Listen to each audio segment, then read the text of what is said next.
రప్పించి దాసుల గృహములో నుండి మిమ్మను తోడుకుని వచ్చి తిని ఐగుప్తీయుల చేతిలో నుండి మిమ్మను బాధించిన వారందరి చేతిలో నుండి మిమ్మను విడిపించి మీ ఎదుట నుండి వారిని తోలివేసి వారి దేశమును మీకిచ్చి తిని మీ దేవుడునైన యెహోవాను నేనే.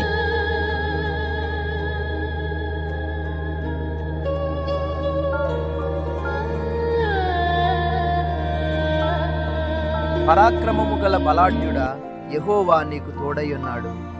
చిత్తము నా ఏలినవాడా, యెహోవా మాకు తోడయుండిన ఎడల ఇదంతయు మాకేల సంభవించెను. యెహోవా ఐగుప్తులో నుండి మమ్మను రప్పించెనని చెప్పుచు మా పితరులు మాకు వివరించిన ఆయన అద్భుత కార్యములన్నీయు ఏమాయను? యెహోవా మమ్మను విడిచిపెట్టి మిద్యానీయుల చేతికి మమ్మను అప్పగించెను. బలము తెచ్చుకొని వెళ్ళి మిద్యానీయుల చేతిలో నుండి ఇశ్రాయేలీయులను రక్షించుము. నిన్ను పంపినవాడను నేనే. చిత్తము నా ఏలినవాడా, దేని సహాయము చేత నేను ఇశ్రాయేలీయులను రక్షింపగలను? నా కుటుంబము మనష్షే గోత్రములో ఎన్నికలేనిదే.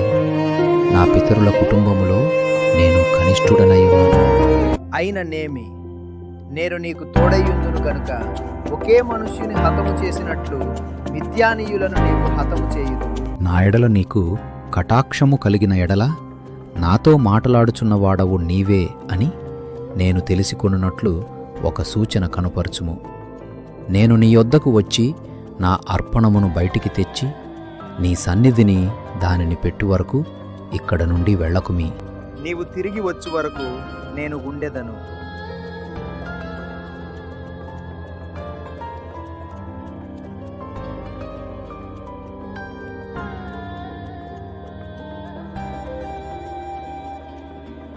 ఆ మాంసమును పొంగని భక్ష్యములను పట్టుకొని రాతి మీద పెట్టి నీళ్లు పోయము.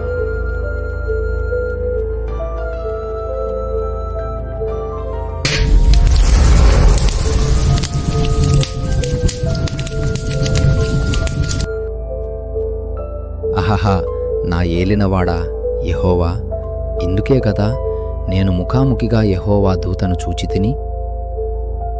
నీకు సమాధానము, భయపడకుము, నీవు చావవు.